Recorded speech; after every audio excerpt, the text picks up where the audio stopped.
All right, folks, we're going to try it again here. I don't know if anybody here tried me a little bit earlier. Let's see if I can invite folks again here.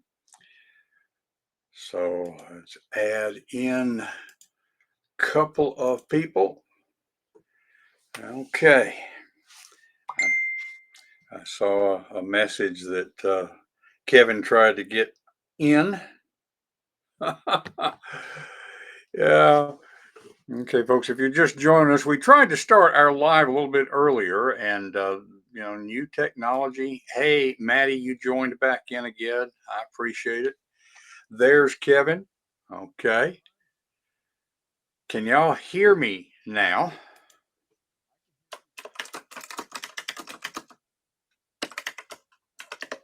Okay. And now How about now? Can you hear me now? yeah, I can hear Kevin now. Okay. Can you hear me? And Maddie Yeah. says, doesn't this seem like some of those early cell phone commercials? Can you hear me now? Yeah, it won't let me use my microphone, my fancy nice microphone. So we're on AirPods. Excellent.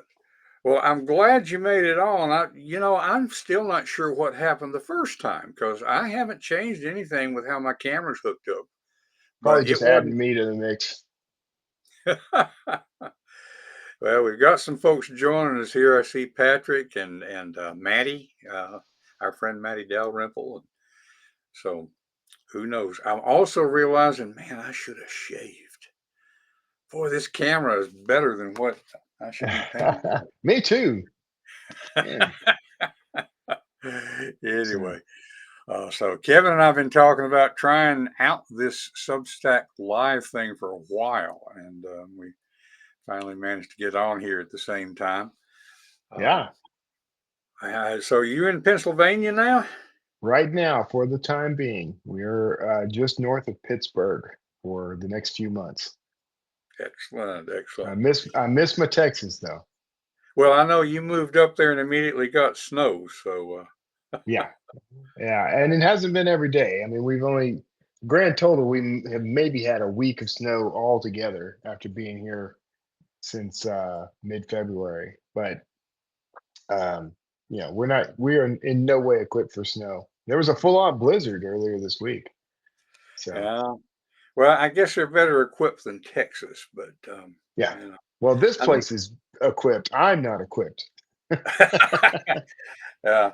Well, and I'm thinking, if I remember correctly, Maddie, I think you're in Iowa. I'm not sure, so not sure what kind of weather y'all been having. But anyway, we're experimenting with this Substack Live thing, and one of the things I like about it is that there is little or no expectation of polish.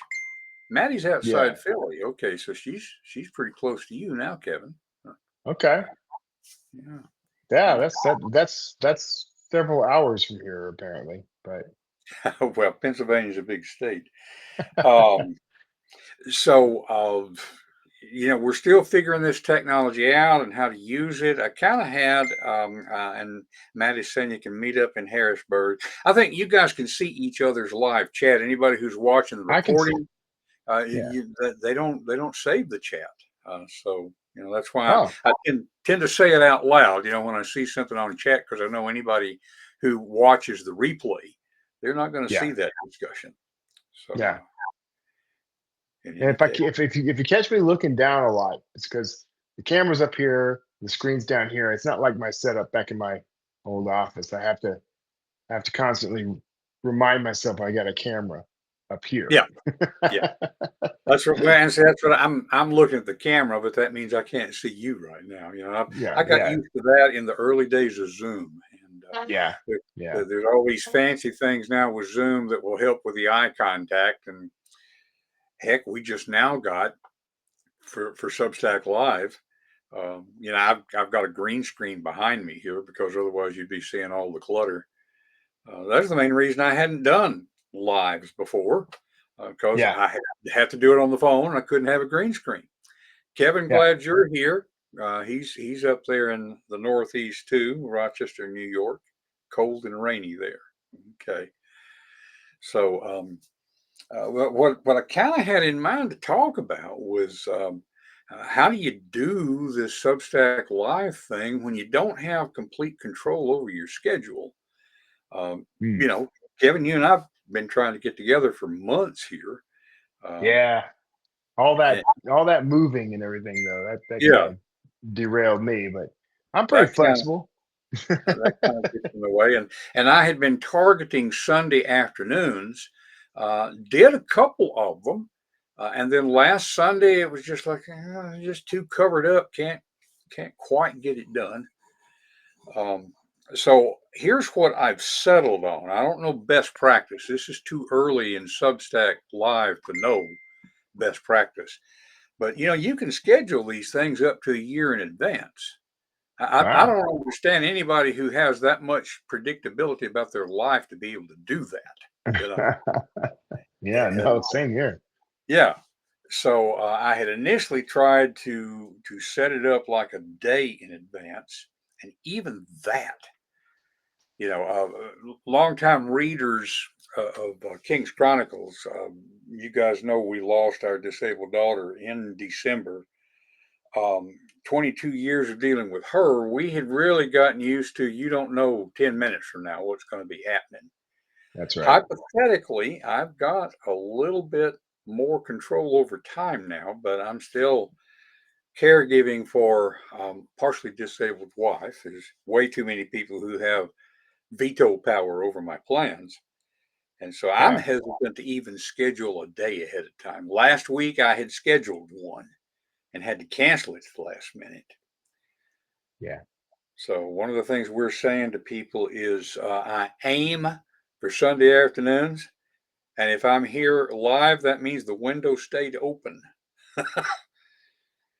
But the what I'm trying today, tried it today. Of course, then we have the tech issues, but I knew I could get on this afternoon, so just schedule it, but for 60 to 90 minutes out.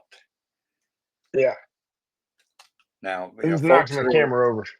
yeah, I saw it go. That We was just not an want earthquake, anyone. That was just me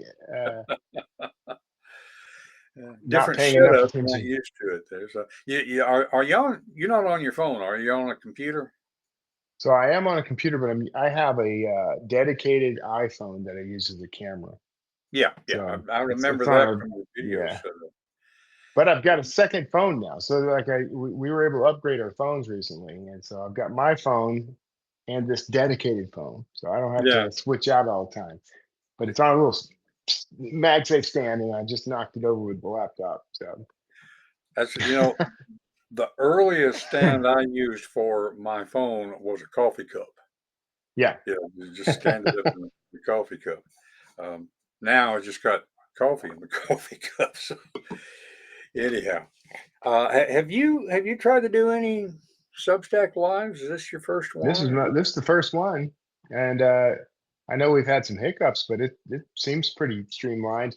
I wish I could figure out why I selected my microphone from the list here, but it doesn't. You guys weren't hearing me at the time. Yeah, yeah. I don't know what would happen if I were to switch it back. I should try Well, and it is all an experiment. I'm Yeah. hesitant to try some things because I'm afraid I can't get back. Still don't know why I wasn't able to.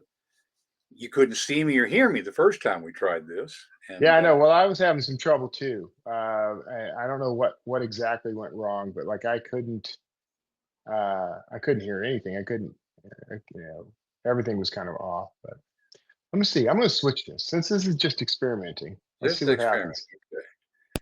So, okay, I heard a click when you switched over. I think not hearing you now. Yeah, doggone it. But of course, the joke is about rebooting, restarting, all that sort of thing. But it's for real. All I did to get back on here was to shut it down and then start up again. Yeah. Can you hear me now? I can hear you now. Yeah. Ah, see, that was user error. I had a there's a mute button on this microphone. I hadn't turned it off. Ah, So okay.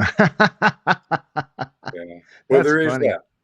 There is that. Yeah. But that's what, I couldn't, the control that's down here, and those of you who have not done this on computer, it's got a little control band down there at the bottom: mic, video, share screen, add guests.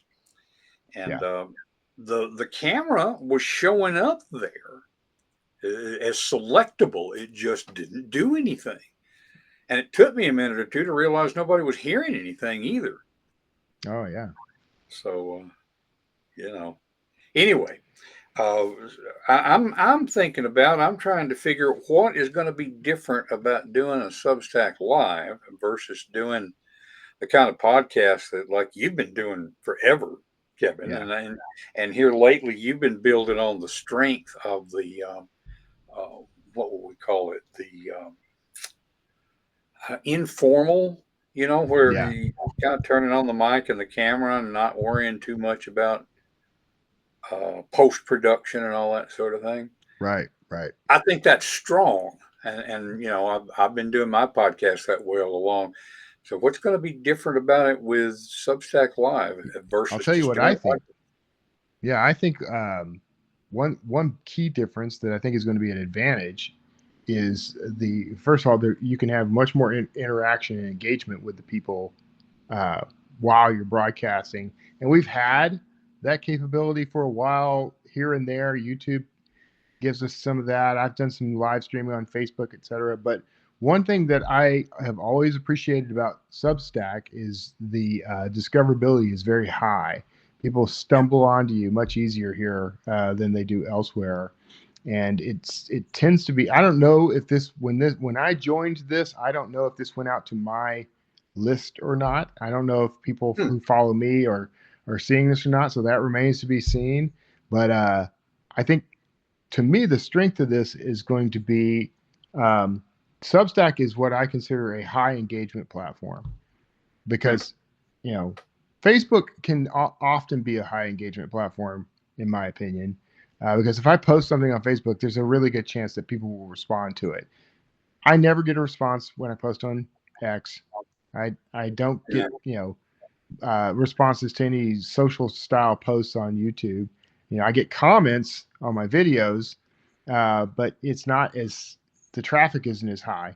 If yeah, I posted a ridiculous micro short story, three lines, Don, on my notes the other day about, and it was literally a child's laughter is beautiful unless it's coming from your closet at 3 a.m. and you don't have children. I've gotten more engagement on that note than anything I've ever posted on Substack. and I saw that. I saw that post, so I know the one you're talking about. Yeah, Yeah. yeah. Well, here's something that I'm wondering about. Um, was it David McElroy, somebody I follow here on Substack? He made the comment that we hear over and over about consistency being so important in whatever it is that you're doing. Yeah. But he posted in a note that one of the beauties of Substack is that if you go for a month and you don't post anything and then you post a note, you'll get engagement because That's right. Substack is not seeking the algorithm is just not working the That's right. same. Yeah. And by the way, I can see. I'm not sure if you can see on your interface. This tells me that there are 10 people who are watching right now, and Let's see. so Yes, I can see that. okay. So if any of you who are where you can, if you want to type in the live chat to say, did you come here following Kevin, or is it from a notification that you got on Don's feed? That'll help us figure out kind of Oh, how. yeah. You've turned this Uh, into a competition. well, I will guarantee you that you have more followers than I do. But But I don't that just see doesn't where mean they're they're coming from. yeah, it doesn't mean where they're going to show up. That's the that's the key. So, uh Well, and folks, you are helping us figure out how this works as far as Substack, and maybe what we're figuring out will help you. Of course, just because there are 10 watching doesn't mean there are 10 who could get where they could type on the chat. oh, If does it limit you on who can chat? It doesn't, but my understanding, see, this is one of the reasons I was excited that we had a computer-based Right. opportunity. You know, Right. what we're seeing, folks, because Kevin and I are both on computers, there's the two of us side by side, and then over on the right-hand side of my screen, I can see the live chat. I've done this enough on the phone to know that if I were doing this from the phone, the chat would just be popping up down at the bottom of the screen. It's not Right. immediately obvious what you have to do to chat when you're on the phone. Yeah. So 16 people now, and so not if you're trying to figure out, okay, how do I join the chat? Probably you tap your screen to make something pop up. Yeah. If you're joining on a phone. If you're joining on a phone, yeah. Yeah. And So if you're yeah. on the computer, you've just got a regular old chat interface over there on the right hand side. So I'm But promoting it right now from Facebook and Twitter, but it will not let me open Substack to promote it. while you're on here, yeah. Yeah. So I don't know if that's a limitation of the app. That's pretty interesting though. Not sure. I know that when I set this up, one reason for scheduling it, even if it's only an hour out, is that it gives me a link that I can then post in a note. Yeah. Yeah. And Yeah. so But this that was pretty last minute for me. I would imagine, and So that's kind of the nature of it. So here's what I'm planning to do with it, Kevin, for whatever it's worth. I'm going to try on a regular basis to do Sunday afternoons as Substack Live, yeah. scheduled or at least planned, and then during the week, once or twice. You just went blurry. Um, Oh, why is that? I don't know. Don't know what happened. It's like you put Vaseline on it or something. Let me see if I can rework it. Oh, it There we switched are. cameras on me. Let me Okay, see if I so can get now it you're back to the back. right. Okay, It lost my camera. lost the camera. Okay, that's interesting. Yeah, I don't know why. Yeah. This is like, did you ever wonder Alexander Graham Bell and Watson? They're in the other room yelling at each other and trying to figure out how this telephone thing works. Um, Yeah. Let's see.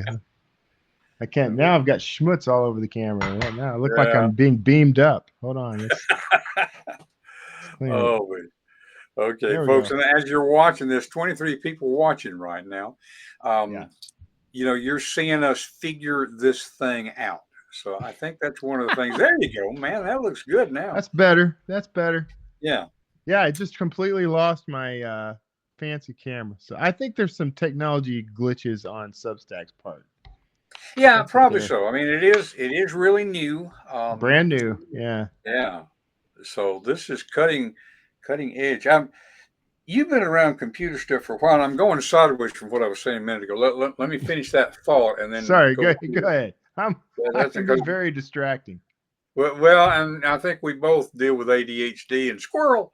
So anyway, I'm planning on Sunday afternoons regularly doing a scheduled or at least a planned Substack live. But then during the week, once or twice during the week, if something is on my mind, Yeah. just hopping on spontaneously, thinking out loud a little bit for anybody who wants to join. I think that will really be a way of connecting with people, and Yeah. providing genuine connection. And with that connection thought, and I can actually tie it into the other thing that I was going to say.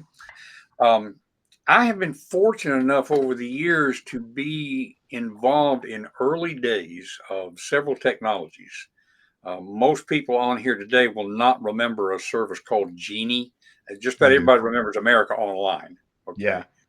Okay. So who were the competitors at that time? Genie, Prodigy Net. AOL, Prodigy. Yeah.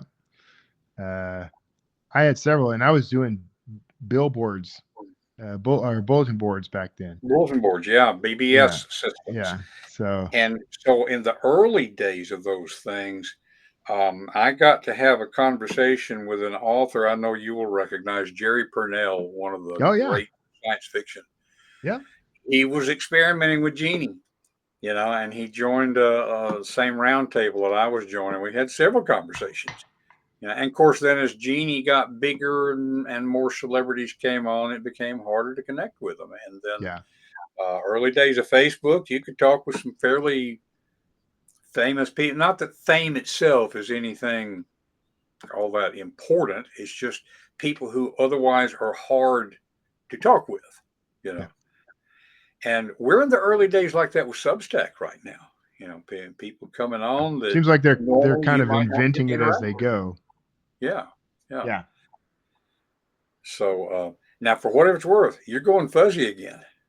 I don't see it on my side. Okay, and it just came back into focus. It was more like a focus thing. Have you got Okay. auto focus I got turned on? whatever this laptop's inadequate camera can do. So if I if it's getting fuzzy, I have no control over it. So, uh, Oh, and I wonder if I had tuned in from the app instead of on the desktop. I just wanted to try the desktop thing. yeah, Yeah. yeah. So I don't have nearly as much control over this camera as I have when I use the phone. But you know what? They're going to get better at this stuff. They've already gotten way better at a lot of what they've been doing. Just the fact that we have the ability to do this in a web browser on a laptop rather than always on the phone. Yeah. That's what kept me from doing it for the longest time because I'm like I can't. I mean, I would have been fine, and maybe it's better. Maybe it's better to just do it without all the fancy things that I lean on. You know. So I had wondered about that. Yeah, as I said when we were starting out, I wanted to wait for the computer simply yeah, so that I could have a green screen back here because the place where I have to work yeah, is really cluttered back there, and I just didn't want to deal with that. But then when my computer glitched when we tried to start this thing, I thought, well, I'll just hop on the phone real quick. And I got on the phone, and then I couldn't figure out how to start it from the phone. yeah, It's not immediately obvious how you start a Substack Live on the phone app, but that's where this whole thing started. yeah. So I don't Hey, know if I we're could at figure out how 24 to do it. viewers, by the way. Do what now? Yeah. We got 24 people tuning in now, by the way. And something that I find interesting, again, folks, anybody that is able to and wants to, we could actually bring you on here, is my understanding. But over there in the live chat, I'm seeing occasional names of so and so joined. S.A. Holland, glad to have you with us. Kevin Hall's been on with me before. I'm not sure if you're still there, Kevin. Um, Maddie had to but drop out. maybe, yeah, Maddie had to leave. But not all these 24 have showed up in the live chat. So there's a difference between people who are coming on who are already followers, perhaps, or subscribers. Oh, is that how it does it? I Limits it? think so. I think so. There's Yeah. not A everybody who plethora. joins is showing up on live chat. In other words, and I'm not 100% sure what the difference might be in Yeah, the that number. could be it, though. Yeah, Kevin's That's a, still here, so the other Kevin Hall. We got yep. what are the odds? We got a few people here and two Kevins. I don't know. We could ask AI. What are the odds? Uh, Oh, it's a good strong name though. yeah, It's yeah. got a hard consonant right at the beginning. It's one of those names that if it wasn't your actual name, you might take it as a pen name. True. Yeah. Yeah. It's funny. So Kevin J. Anderson and I are acquaintances. I'll call us friends. We chat sometimes. And I confided in him that when I uh, first started first started publishing, I chose the pen name. It's my real name, but I chose to use J. Kevin Tomlinson in part because he was already, killing it out there. And I thought, well, maybe people will mistake me for him. And then briefly, I wrote under J.K. Tomlinson just to see if I could capture some J.K. Rowling fans. So That's good strategy. yeah, And folks who might see the replay, you're not going to see what's said in live chat. So Kevin Hall commented, I always wanted to do a conference of all Kevins, won't have to have name tags. the Council of Kevins. Yeah, yeah. I In like fact, that. here's one of my ADHD squirrel things. You know, how did you react when the Minions chose Kevin as one of the primary characters? Yeah, that was a proud moment in Kevin history right there. Right up with Kevin McAllister from Home Alone. It, we Kevins like to claim our place in history. We have all the best Kevins. Oh, You know, sure. Yeah, there's Kevin absolutely. Costner, Kevin Bacon. I mean, that may be the greatest Kevin of them all, Kevin Bacon. I mean, his name alone, Kevin Bacon. So yeah, we have all the best actors are named Kevin. Absolutely. So it occurs to me we have a lot of folks who are coming in the middle of this.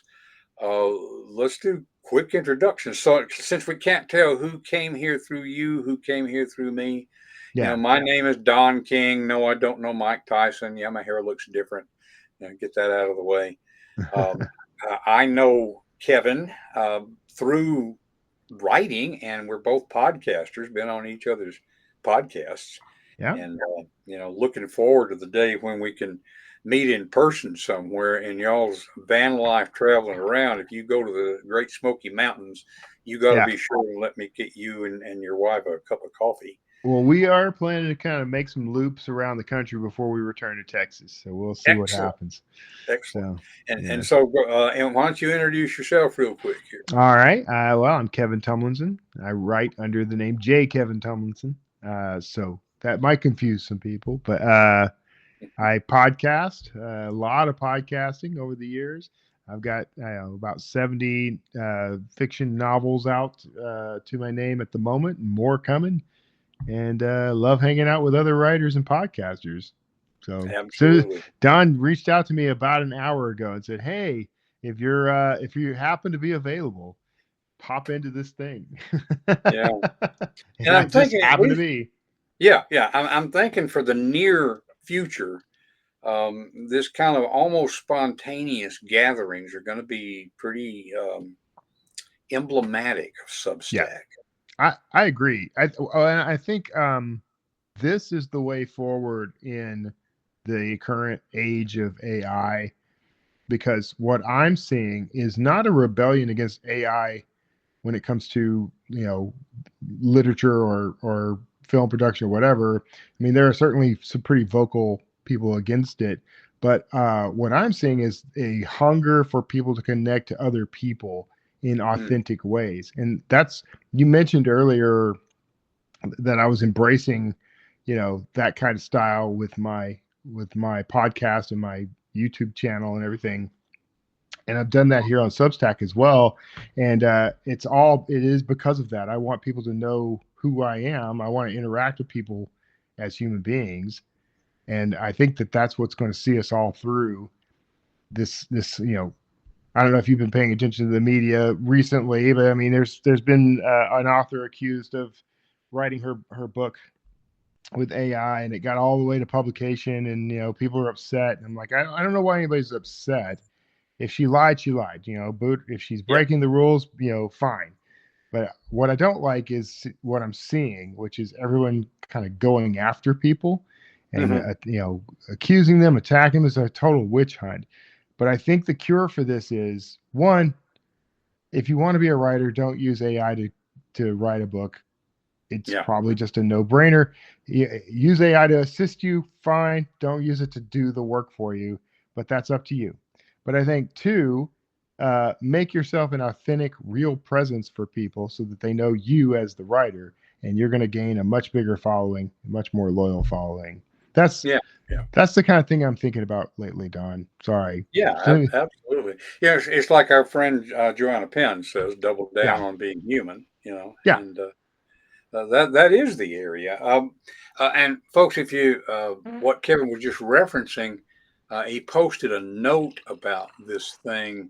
I guess it's been maybe a couple of hours ago, 2 or 3 hours ago, and I responded to the note, and that was what made me think, hey, I ought to see about getting Kevin on here this afternoon. Um, but I had a parallel thought. AI only writes the way it does because it learned it from humans. It yeah, didn't necessarily learn good writing. Hmm. It just learned common patterns, and humans have always used the M dash. They've always written that not X but Y Right. kind of patterns. So to me, it's the overuse of those things that are kind of a mark of AI. Yeah. The thing is, I taught college for 40 years. I retired a year and a half ago.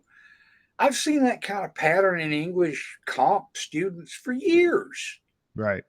Right. So it may be that she didn't use AI to write it. She just may not, and I'm not saying this to be critical of her, okay, but she just Yeah. may not be that skilled a writer. Right. There's been some bestsellers. You and I both know bestsellers that are not particularly well written. They're just good stories. Right. Right. And Right. so I tend to believe her if she says she didn't use AI. But I agree with you 100%. If Hachette, and let's go ahead and put their name out there, Yeah. okay, Yeah. Yeah. if Hachette had a problem with it, they should They. have done something about it to Yeah. begin with. Look, if she went in lying, and they have a clause in the contract that says, I did not write this with AI, Hmm. she deserves, some censure. I don't believe she deserves to be canceled, which is what's happening. Like they're just Hmm. raking her over the coals and destroying any hope of career because she dared write a book with AI. I just have a problem with that because Hmm. it's there's at least 50% responsibility on Hachette for this, and I actually believe a great deal more Hmm. because if that's their rule and they're that set on it and that stringent about it, then their editor who looked at that book and acquired that book should have checked it to see if that was the case. And every single person I've heard talk about this says it just looks like it feels like it was written by Yeah, AI. That is not evidence or proof. I had someone exactly. text me earlier to say, look, it was definitely written by AI. I mean, just I've seen it. It's definitely how how do you know? No one's bothered Hmm. to really investigate it. They just went straight to raking her over the coals. I'm very protective of the author community, Don, Yeah, and I don't yeah, I like agree. if she lied. I mean, I think she faces the consequences of her lie. But if whether she's lying or not, I don't think she deserves what's coming out of this. I think that Hachette is is shirking its own responsibility and making her the scapegoat. Yeah, So yeah. And there's too often that people will say, "Oh, you can tell that it's AI," and in situations where I know it wasn't, yeah, and it gets a false positive, because yeah, maybe I am seeing a somebody's lot of not that. all that skilled at writing, or they're imitating what they have. I think these days, yeah, there are certain patterns to AI writing, Yeah, and humans are imitating those patterns. yeah, yeah, Especially yeah. beginning writers. But don't you think I see this as an advantage now? We've been worrying for a long time about the glut of books on the market, the rapid release crowd flooding the market with, frankly, a lot of poorly written novels and distracting people from discovering our work that we hopefully are doing a better job with. And then AI comes along and it like 100x'd all that. And now Mhm, I'm starting to see that I've been kind of preaching this for a while. You may know, but mhm. um, rapid release is no longer the advantage it once was. Yeah, I think that writers now have all creators now have an advantage in being their flawed human selves, not to release flawed product. Don't go around adding typos or leaving grammar mistakes in your work, hoping that that's going to make you look human.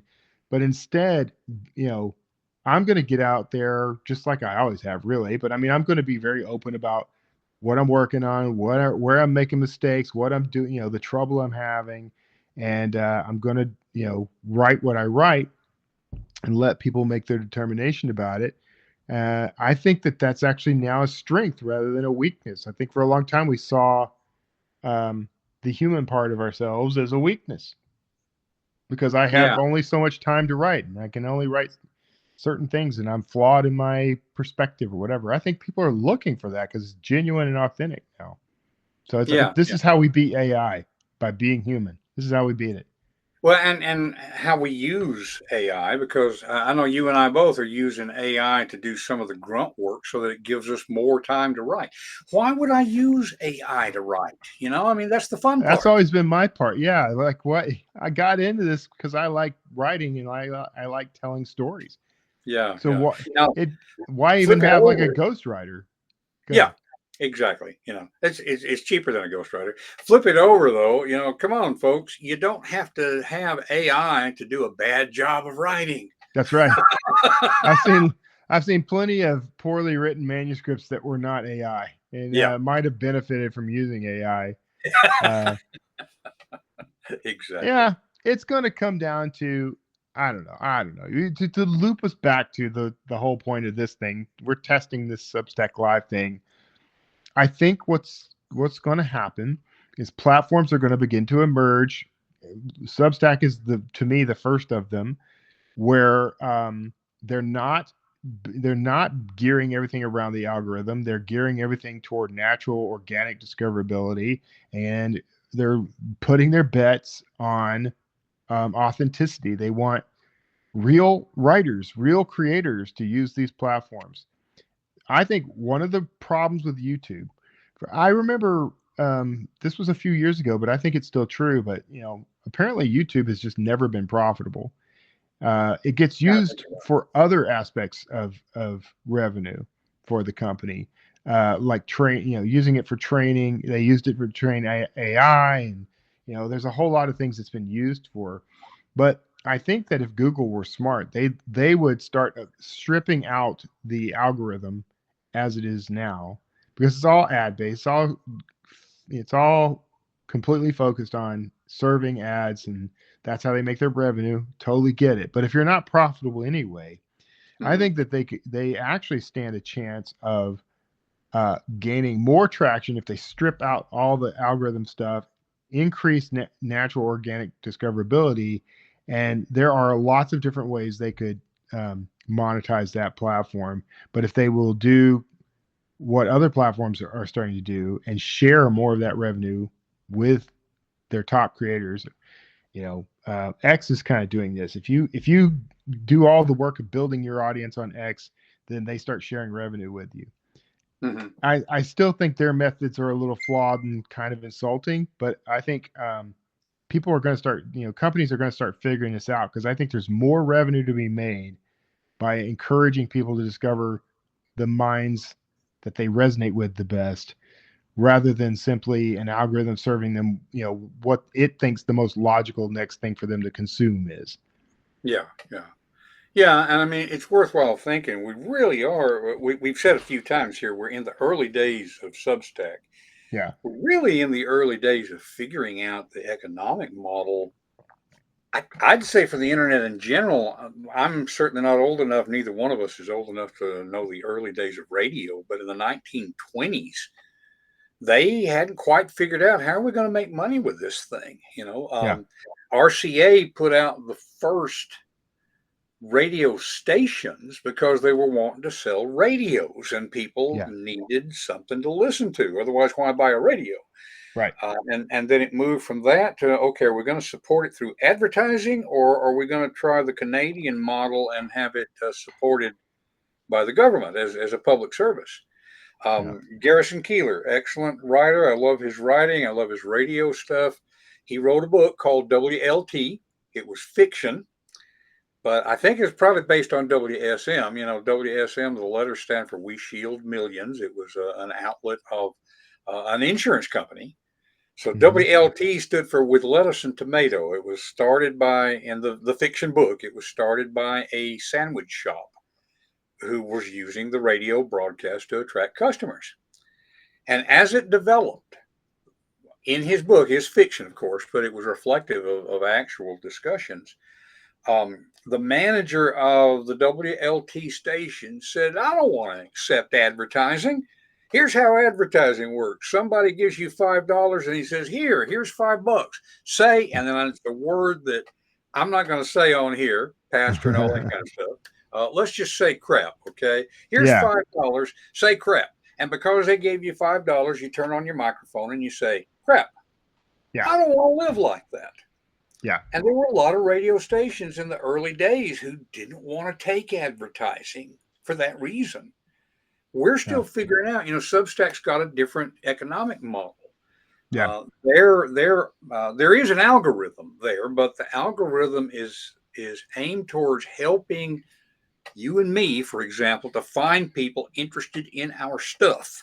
Yeah. Because they know that about 10% of our free subscribers will wind up doing paid subscriptions if we That's turn right. on paid subscriptions. And Yeah. then they make their money by taking a percentage of paid subscriptions. So they have a vested interest in helping us build large audiences that stay with us. Right. Right. And they do a lot of encouragement for me on behalf of getting those paid subscribers.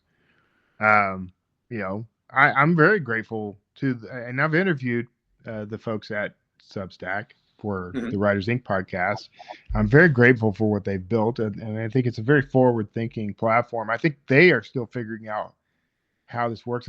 I think that this is part of the new dynamic of um, of the social media space, we'll call it.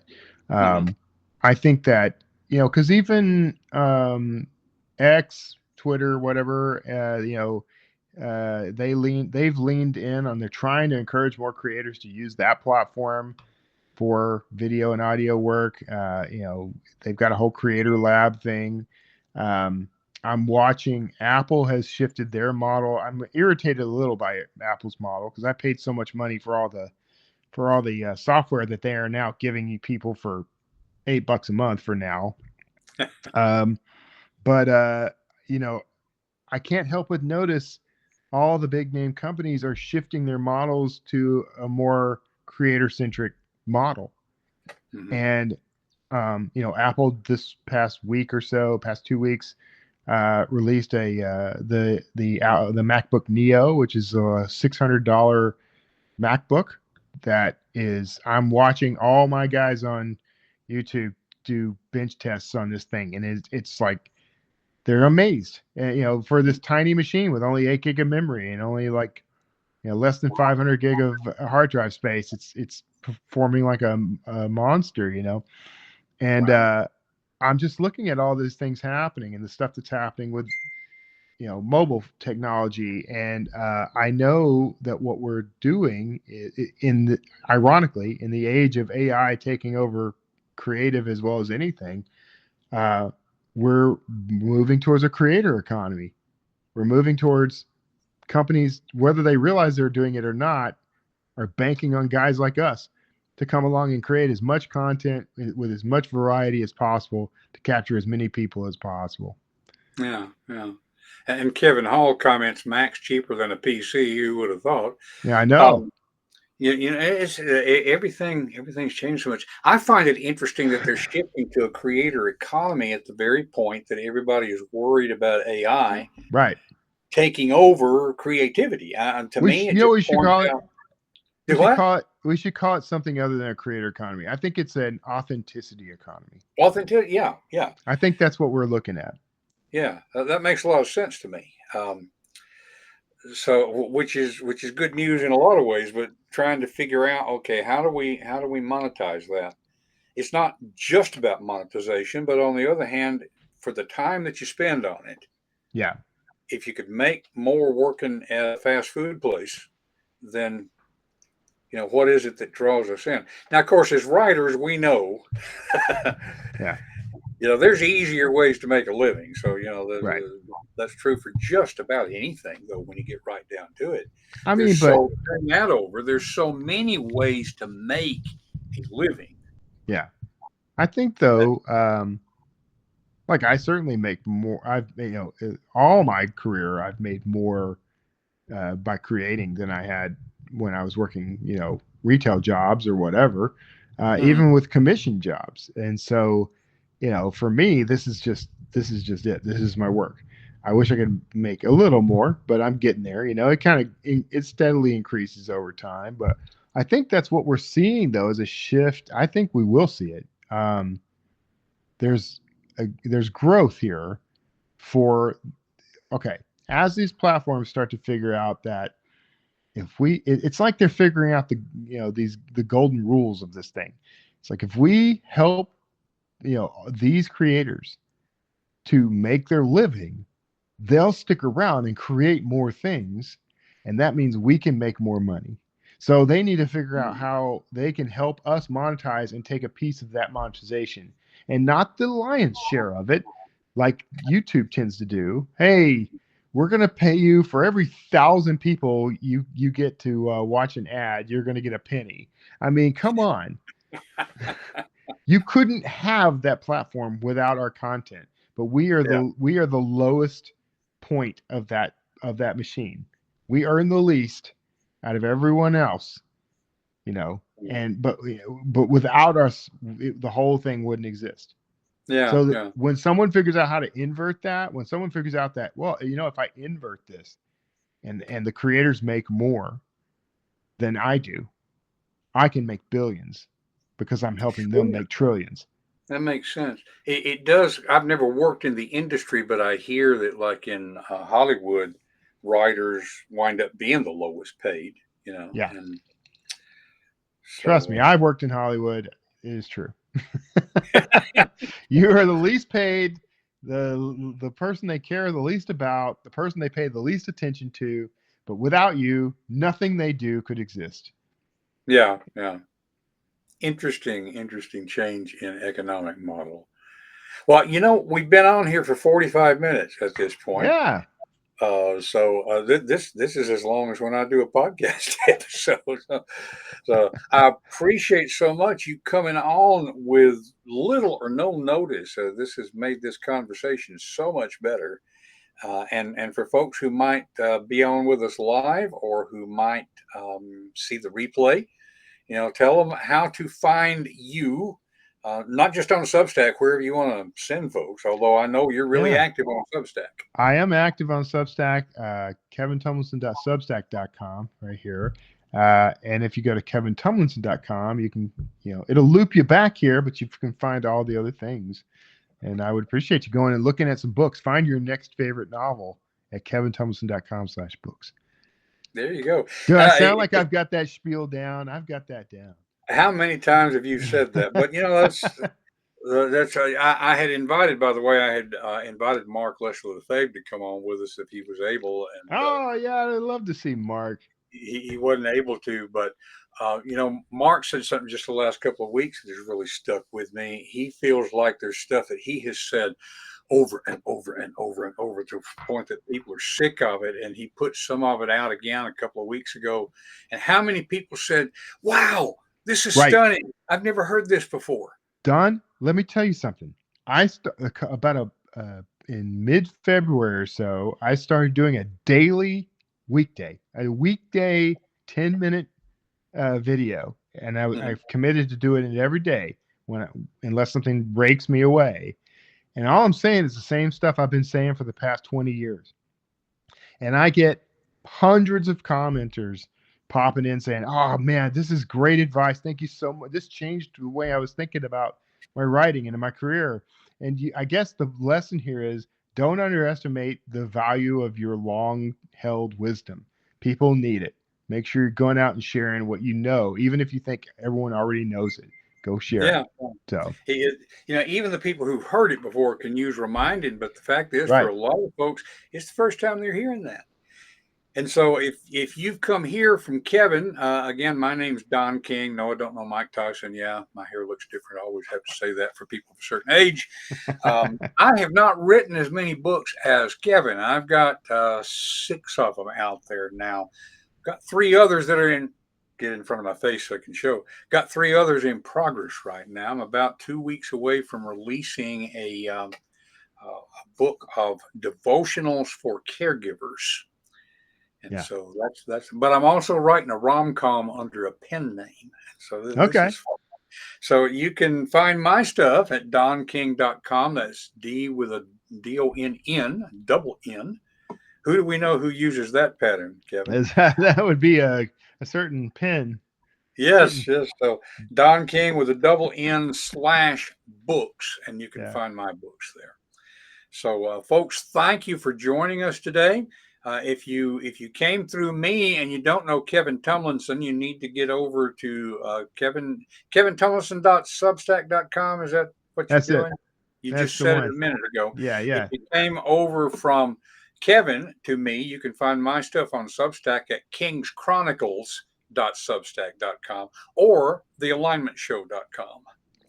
And I will look forward to having more of these conversations, Kevin. There's never any expectation, by the way, but there's always opportunity. If you just want, because I have fun talking with you, and this is just fun. Well, I'll have fun talking to you too, and I'm usually around. So y'all take care. And I haven't come up with a really snappy signature sign off yet for Substack, so we'll figure that one out. But in the meantime, I hope everybody has a good time writing or doing whatever it is that you do. Take care. Bye bye.